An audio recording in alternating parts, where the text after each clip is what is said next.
¿Me extrañaron? Pues echando broma. Tuve unas vacaciones muy buenas, pero bien cortas. Usted sabe cómo es. Nunca es lo suficientemente larga. Bueno, ustedes se preguntarán, bueno, el pastor, como que, ¿de qué va a predicar el pastor? Porque el mensaje se llama La ramera, la encantadora y la maestra de hechizos. ¡Uf! Mire, esto es una de las sentencias más feas que yo he visto del Señor. Que, o sea, Él está diciendo eso a Nínive. ¿Pero por qué le está diciendo eso a Nínive? Por el pecado de Nínive. O sea, que esto prácticamente es una descripción del pecado de Nínive. Eso es tan oscuro y tan horrible. Así es como Dios se siente en contra del pecado. Ramera, encantadora, maestra de hechizos. Horrible, horrible, horrible. Hoy terminamos la pequeña serie de Nahum, que la llamamos 100 años más tarde. A.W. Tozer dijo una vez: lo que nos viene a la mente cuando pensamos en Dios es lo más importante de nosotros. Lo que nos viene a la mente cuando pensamos en Dios es lo más importante de nosotros. Pero ¿qué pasa si en lugar de consuelo Dios evoca terror? ¿Qué pasa si en lugar de oír estoy contigo, una nación oye, he aquí, estoy contra ti? Este es el tono atronador del capítulo 3 de Nínive. Manuel, creo que estoy muy duro aquí. Me baja un poquito. Gracias. Y esta es la última palabra de Dios para el pueblo de Nínive. Hasta aquí llegó el Señor.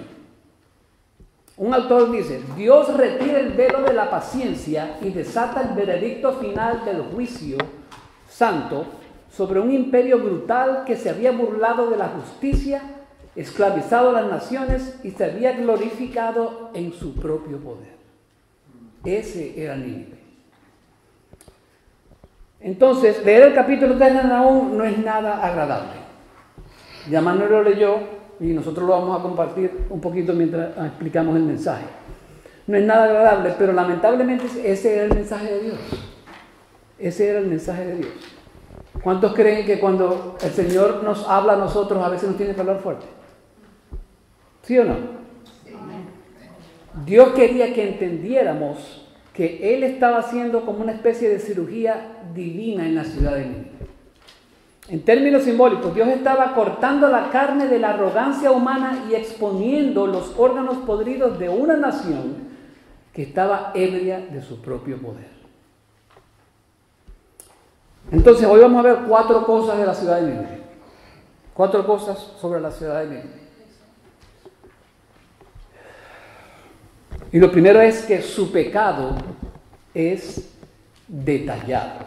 Su pecado es detallado. Los versículos del 1 al 4 nos dicen: ay de la ciudad sanguinaria, toda llena de mentira y de pillaje, que nunca cesa en su rapiña.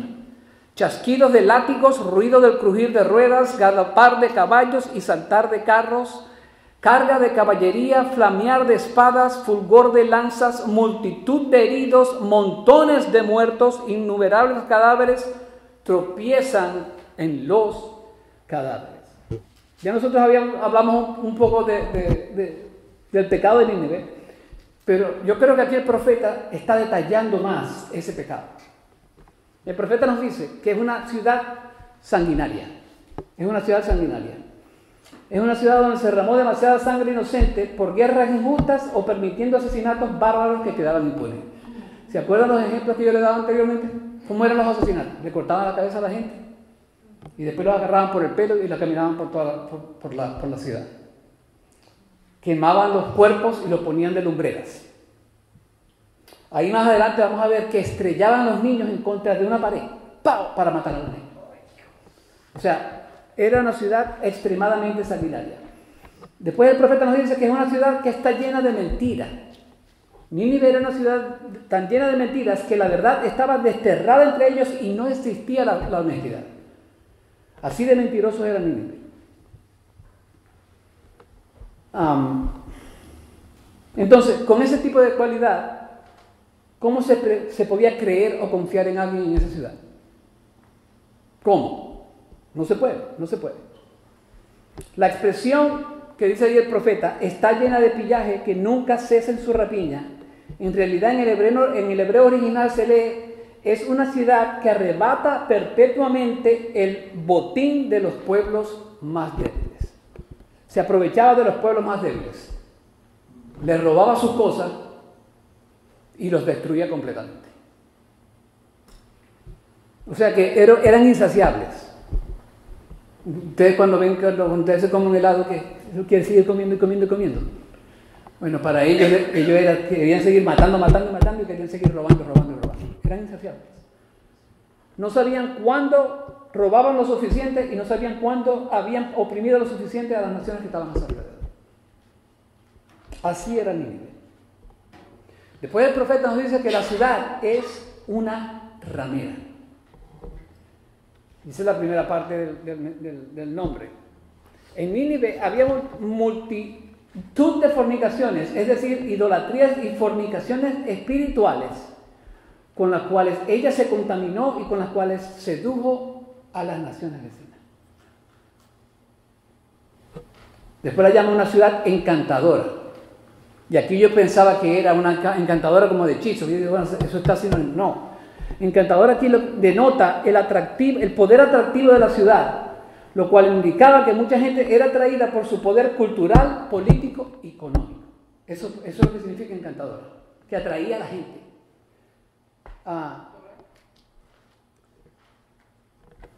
Entonces ya vemos que la ciudad es comparada con una ramera, ¿verdad? ¿Cuál es el trabajo de una ramera? Atraer a su presa. Y aquí el libro de los Proverbios es increíble para definir eso. Proverbios 6:20 dice, hijo mío, guarda el mandamiento de tu padre y no abandones la enseñanza de tu madre. Y usted se pregunta, ¿para qué?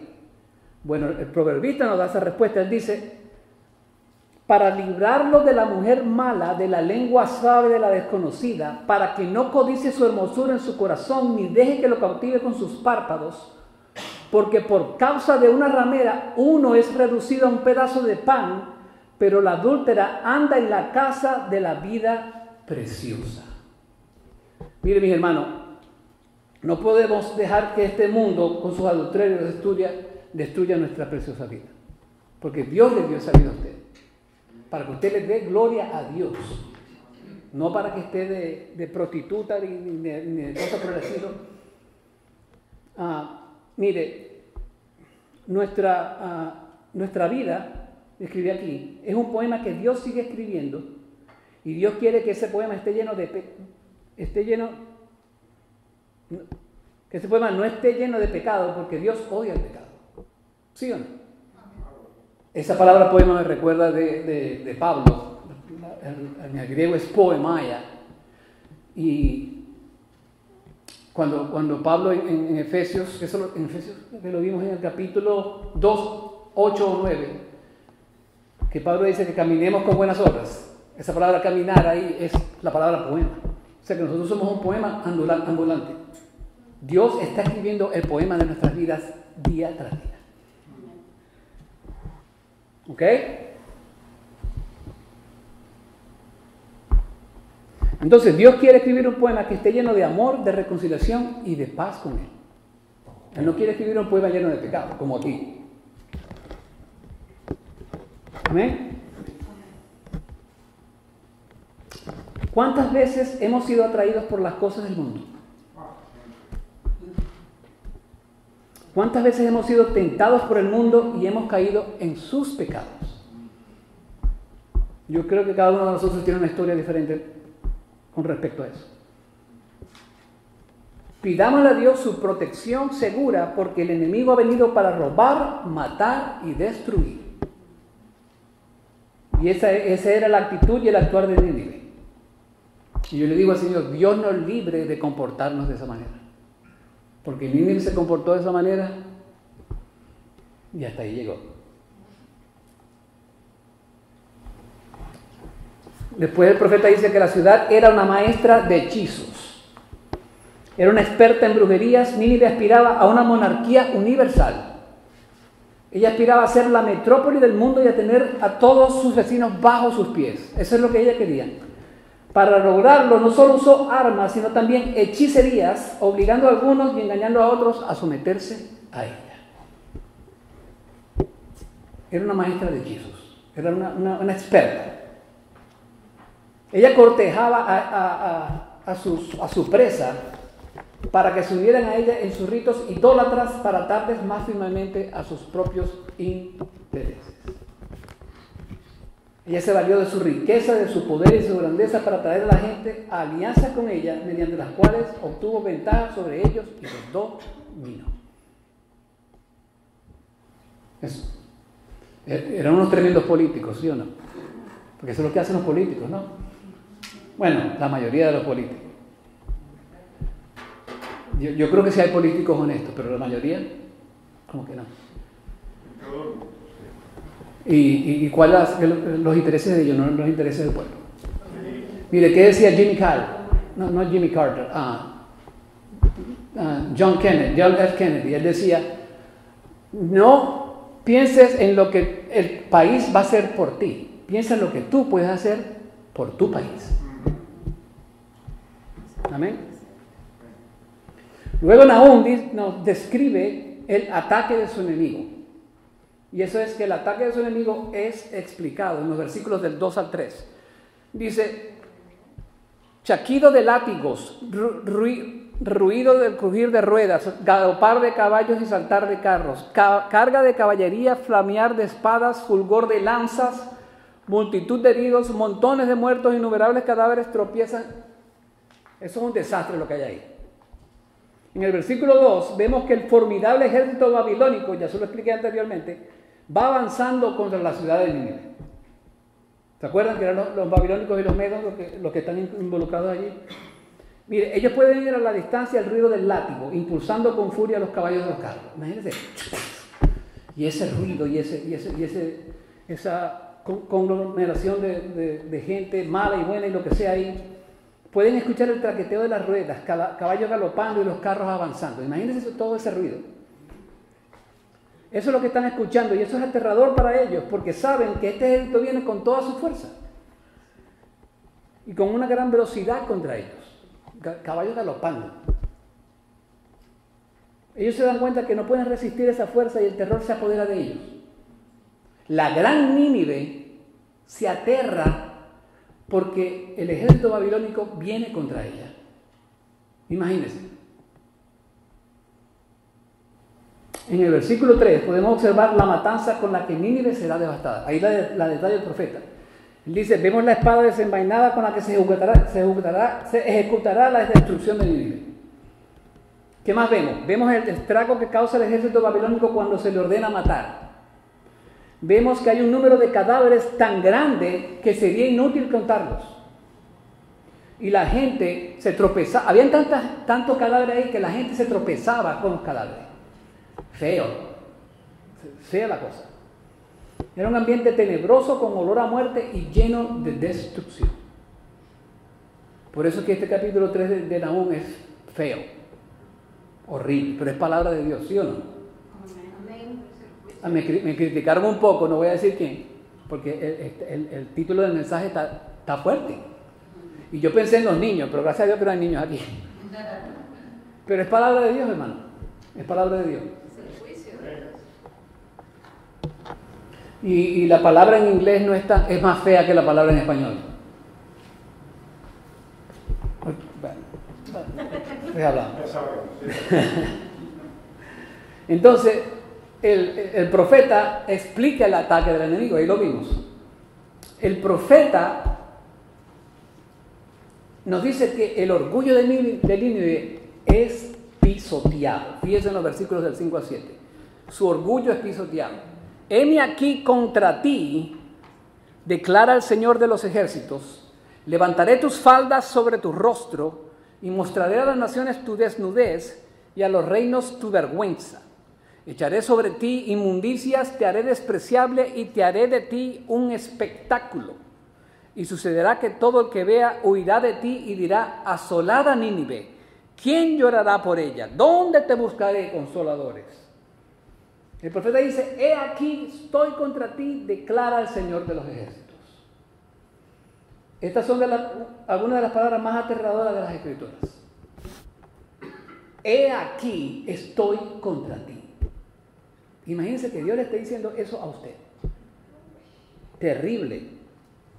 Dios, el Señor de los ejércitos, el comandante de los ejércitos angelicales, les está comunicando a Nínive que Él está activamente en contra de ella. Imagínense que Dios está activamente en contra de usted. Se terminó la cosa. Se terminó la cosa. Esta frase también la podemos ver en Nahum 2:13, cuando dice el profeta, he aquí, a tu pecado solo mueres en medio de ti, a tus enemigos se deben de par en par las puertas de tu tierra, el fuego devora tus cerrojos. Dios va en contra de Nínive, Dios va en contra del pecado. Cualquiera que va en contra de Dios nunca va a tener éxito. Cuando Dios está en contra de una ciudad o persona, ninguna alianza, riqueza ni poder militar puede salvarla. Ahí el Señor, ¿cómo se llama? Como haciéndole burla, le dice, ¿quién va a conseguir consejero para ti? ¿Quién va a conseguir consejero para ti? Su orgullo es explicado porque el Señor le dice, te levantaré la falda hasta la cara. La idea aquí es que Nínive está siendo expuesta públicamente y metafóricamente hablando, Dios las está exponiendo como una prostituta desnuda ante el mundo. Su orgullo está siendo pisoteado completamente. Esto me recuerda a las palabras de Isaías 47, del 2 al 3, que dice, cuando Babilonia fue avergonzada de una manera similar, él dice lo siguiente, toma las piedras de molinos y muele la harina, quítate el velo, despójate de la falda, descubre tus piernas, pasa los ríos. Será descubierta tu desnudez, también será expuesta tu vergüenza. Tomaré venganza y no perdonaré a hombre alguno. Eso es feo, ¿no? Que Dios no perdone a hombre alguno por su pecado. Eso está feo. Yo escribí aquí, la otrora orgullosa reina de los imperios se convertirá en el hazme reír y el mundo la verá como lo que realmente es, vil, corrupta y contaminada. ¿Es así como usted ve este mundo, hermano? ¿Tenemos nosotros la perspectiva de Dios en cuanto a este mundo? ¿Pensamos nosotros que el mundo es vil, como escribí, corrupto y contaminado? Porque a veces la gente como que se involucra mucho con el mundo, que en vez de la iglesia impactar el mundo termina impactando a la iglesia. Pero si Dios está contra ti, pobrecito de nosotros. El Señor, el profeta dice, echaré sobre ti inmundicias. Bueno, Dios está diciendo a través del profeta. Miren, esto se refiere a los excrementos humanos o aguas residuales. Ese era el peor insulto que usted le podía hacer a alguien en aquel entonces. Que el Señor le está tirando miércoles, como dice, en la cara. Estiércol. Echaré sobre ti inmundicia. O sea, le están tirando estiércol sobre su cara. A cualquiera se le baja el orgullo con eso. Dice, te haré despreciable. Y ese es el paso final. Nínive no solo será vista por lo que es, sino que se volverá repugnante ante los ojos de todos. Feo, es feo. La belleza de sus palacios y el orgullo de sus ejércitos serán olvidados y solo quedará la vileza, dice la palabra. Luego el profeta dice, y haré de ti un espectáculo. Y haré de ti un espectáculo. La palabra hebrea aquí implica una exhibición pública con un objeto grotesco. Será recordada no por su gloria, sino por su vergüenza. Sus ruinas se convertirán en una advertencia para todos los que pasen por allí. En otras palabras, si tú decides estar en un camino de pecado, ponte mosca porque Dios va a estar contra ti. Eso me recuerda a Lamentaciones 2:15, que dice, donde la caída de Jerusalén provocó conmoción y burla, decían, ¿esta es la ciudad que los hombres llamaban la perfección de hermosura? ¿O el gozo de toda la tierra? Ya no era así, ya no era así para Nínive. Ya la están viendo como es un espectáculo, es una inmundicia en los ojos de Dios. Mire, hermano, Dios le estaba dando a Nínive no una cucharada, sino un galón de su propia medicina. No le estaba dando una cucharadita, sino un galón completo de su propia medicina. Con este tipo de juicio, a cualquiera se le desvanece el orgullo. Por eso que el orgullo Dios lo está pisoteando. En vez de llenarnos de orgullo, debemos someternos a Dios del universo y darle la gloria que Él se merece. ¿Qué dice Pedro? Primera de Pedro 5:5, que solo está él citando del Antiguo Testamento. Nos dice que Dios resiste a los soberbios, pero le da gracia a los humildes. Nínive tuvo muchísimos años para doblegar su orgullo y regresar al Dios de Israel, pero se negaron a ello. La primera generación se convirtió. Hay unos comentaristas que dicen no, que ellos se convirtieron a media. No, la palabra dice allí que se convirtieron, porque hubo ¿cómo se llama? Un avivamiento nacional. Lo que pasó es que de pronto sí fallaron en, ¿cómo se llama?, en predicar la fe de ellos a las demás generaciones. Y ya se los he dicho, la generación de Nahum fue muchísimo peor que la generación de Jonás.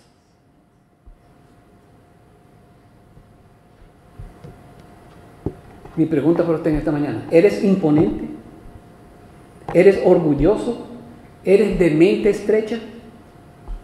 Piénsalo 2 veces. Cuando Dios está en contra de ti por tu pecado, arrepiéntete de corazón y regresa. El autor de los Hebreos nos dice en el capítulo 10, del 26 al 31, porque si continuamos pecando deliberadamente después de haber recibido el conocimiento de la verdad, ya no queda sacrificio alguno por los pecados, sino cierta horrenda expectación de juicio y la furia de un fuego que ha de consumir a los adversarios. Cualquiera que viola la ley de Moisés muere sin misericordia por el testimonio de 2 o 3 testigos. ¿Cuánto mayor castigo pensáis que merecerá el que ha hollado bajo sus pies al Hijo de Dios y ha tenido por inmunda la sangre del pacto por la cual fue santificado y ha ultrajado al Espíritu de gracia? Pues conocemos al que dijo, mía es la venganza, yo pagaré. Y otra vez el Señor juzgará a su pueblo. Y escuchen aquí, horrenda cosa es caer en las manos del Dios vivo. Horrenda cosa es caer en las manos del Dios vivo. A Dios odia el pecado, hermano.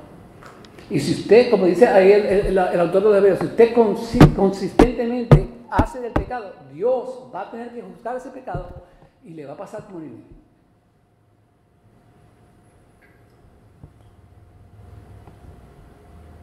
Después el profeta dice, todos los que te vean se alejarán de ti. En el 7. El imperio antes temido ahora evocará horror y repugnancia y la gente retrocederá ante sus ruinas como ante un cadáver. En el 7. Y sucederá que todo el que te vea huirá de ti y dirá, asolada está Nínive, ¿quién llorará por ella? ¿Dónde te buscaré consoladores? Es una burla que le está haciendo el Señor. ¿Dónde buscaré? ¿Quién llorará? Esto es una pregunta retórica y la respuesta implícita es nadie. Nadie lloró por Nínive, lo que hizo llorar a otros morirá sin ser llorada. ¿Cuántos se alegraron o se entristecieron cuando Hitler se murió? Ninguno. Ellos estaban más bien felices de que el mundo finalmente estaba llegando a la paz.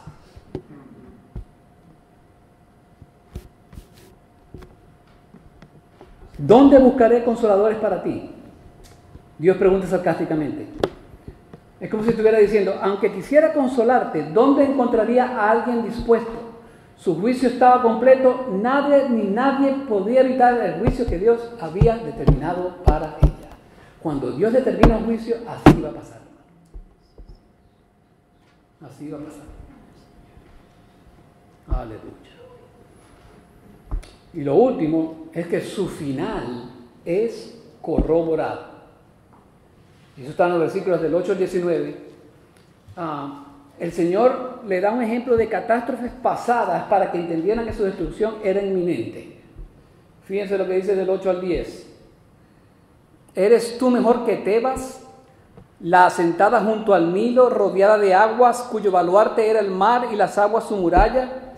Etiopía era su fortaleza, también Egipto, y no tenía límite. Fut y Libia estaban entre los que la ayudaban. Sin embargo, ella fue desterrada, llevada al cautiverio. También sus niños fueron estrellados en todas las bocacalles. Ahí estaba la expresión que yo le estaba diciendo antes. Sobre sus nobles echaron suertes y todos sus principales fueron atados en cadenas. Tebes o no Amón era la capital de la parte superior de Egipto y había pasado por una catástrofe que había sido causada por el ejército ninivita. Algunos historiadores dicen que también era una gran potencia militar, así como Nínive, que poseían 20.000 carretas y tenían una circunferencia de 52 millas, o sea que era una potencia militar. Sus líderes y oficiales no pudieron hacer nada para evitar la destrucción de la ciudad. Fíjense, en el 10c dice: sobre sus nobles echaron suertes y todos sus principales fueron atados en cadenas. No podían hacer nada. El Señor refuerza su voluntad para destruir a Nínive. En el 11: tú también quedarás embriagada, estarás escondida y tú también buscarás refugio en el enemigo. Todas tus fortalezas son higueras cargadas de brevas, si se sacuden caen en la boca de quien las va a comer. Es como si el Señor estuviera diciendo: Nínive, así o peor te va a pasar a ti. El Señor repite la frase: tú también. Hermano, si usted decide imitar las obras de las tinieblas, usted también va a recibir el juicio de Dios. Tú también. 2 veces. Tenemos de evitar situaciones con compañías indeseables, donde severamente el Señor nos diga: tú también vas a recibir el juicio.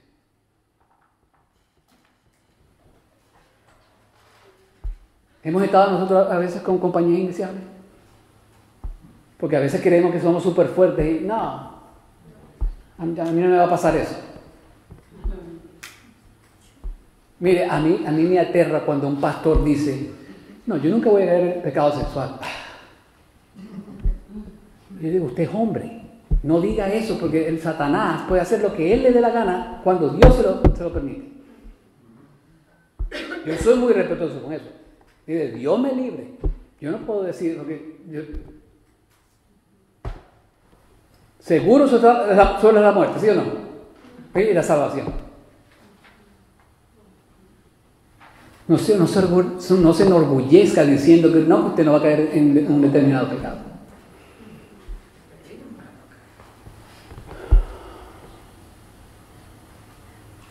El Señor detalla aún más cómo esa destrucción se va a llevar a cabo. Mire, no voy a explicar versículo por versículo, pero me gustó mucho la Nueva Traducción Viviente en estos versículos. Fíjense cómo la describe. Todas sus fortalezas se derrumbarán, serán devoradas como higos maduros que caen en la boca de los que sacuden los árboles. Tus tropas serán tan débiles e indefensas como las mujeres. Las puertas de tu país se abrirán de par en par al enemigo, les prenderán fuego y se quemarán. Prepárate para el sitio, almacena agua, refuerza las defensas. Métete en los pozos para pisotear el barro y llenar los moldes y hacer ladrillos para reparar los muros. Sin embargo, el fuego te devorará, serás derribada a espada, el enemigo te consumirá como langostas, devorará todo lo que encuentre. Aunque te multipliques como una nube de langostas, no tendrás escapatoria. Tus comerciantes se han multiplicado hasta llegar a ser más numerosos que las estrellas. Pero son como una nube de langostas que despojan de la tierra y alzan al vuelo. Tus guardias y tus oficiales también son como una nube de langostas que se amontonan sobre los cercos en un día frío.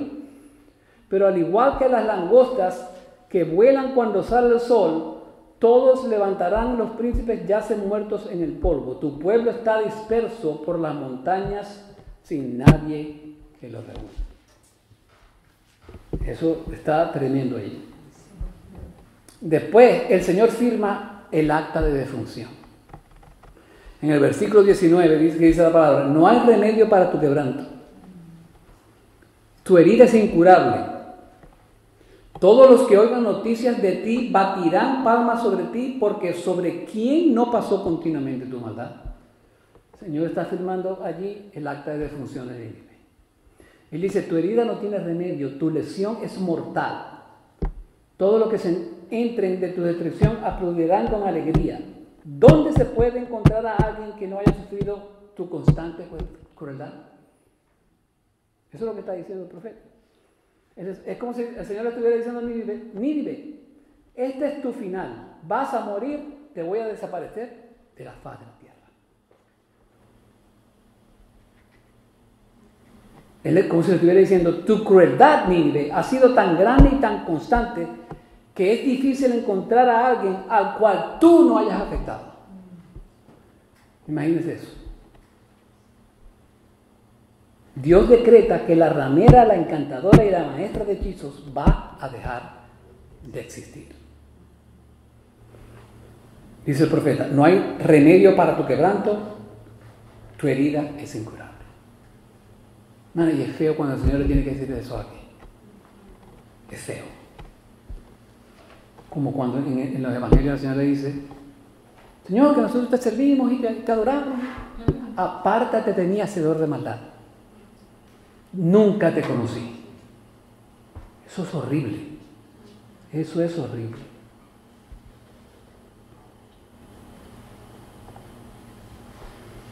El libro de Nahum no concluye con un susurro, sino con el rugido de la justicia divina que resuena en los pasillos de la historia. Nínive, la poderosa capital del imperio asirio, temida por las naciones, envuelta en orgullo, embriagada por su poder, yace en ruinas. La ciudad cuyos ejércitos una vez marcharon como una inundación imparable, se silencia bajo el peso aplastante del justo juicio del Señor. Eso lo escribió alguien. Nahum no es un libro donde Dios decreta juicio al azar. Es el testimonio de Dios lento para la ira, pero que dejará no impune al culpable. Eso lo escribió el profeta en el capítulo 1. Durante más de un siglo desde la advertencia de Jonás, Nínive había tenido tiempo para arrepentirse. Pero no sucedió así. Nínive rechazó la gracia de Dios y así se desató el juicio de Dios sobre ella. La caída de Nínive nos recuerda que ninguna fortaleza es demasiado fuerte. Ningún trono es demasiado seguro y ninguna nación es demasiado poderosa para escapar de las manos del Todopoderoso. La profecía de Nahum es a la vez un canto fúnebre para los malvados, pero un cántico de esperanza para los oprimidos. Para Judá, aplastada por la crueldad de Asiria, la destrucción de Nínive no fue solo venganza, sino vindicación. Dios no había olvidado sus clamores, el cetro del opresor fue quebrado y la voz del tirano fue silenciada. El libro de Nahum, a pesar de estar lleno de pestilencia, muerte, mentira y seducción, tiene un mensaje extremadamente refrescante y esperanzador para cada creyente que ha vivido a lo largo de la historia. El susurro en nuestros oídos: el Señor es una fortaleza en el día de la angustia. Conoce a los que en Él se refugian. ¿Te quieres refugiar en su fortaleza? Hazlo, porque ese es el lugar más seguro en el cual tú puedes estar. Vamos ahora. Padre Celestial, gracias, Señor, por esta serie en Nahum, Luz. Señor, evidentemente son palabras fuertes que tú enviaste al profeta, Señor, y él las puso en este libro. Yo te pido, Señor, que esta generación de hoy no se comporte como la generación de Nínive, aunque ya estamos en ese nivel. Pero yo te pido, Señor, que tú hagas un avivamiento increíble, no solo en nuestro país, sino a nivel mundial. Que gente que está con Satanás, que se arrepienta, venga a ti y esté en el reino de la luz y no de la oscuridad, Señor. Usa a tus iglesias, no solo a la nuestra, para que prediquen tu evangelio claramente. y puedan convertirse al Rey de Reyes y Señor de Señores para glorificar su nombre, Señor, y para que eternamente estemos con Él. Ayúdanos, Padres, a lograr eso. Gracias, Padre Tanto, por este día. Gracias por cada persona que ha venido en esta mañana. Bendícelas a cada una de ellas. Dales lo que ellas necesitan hoy. Señor, y que tu nombre sea glorificado día tras día a medida que caminamos esta vida cristiana. Gracias, Padre. En el nombre de tu Hijo Jesús. Amén. Y amén.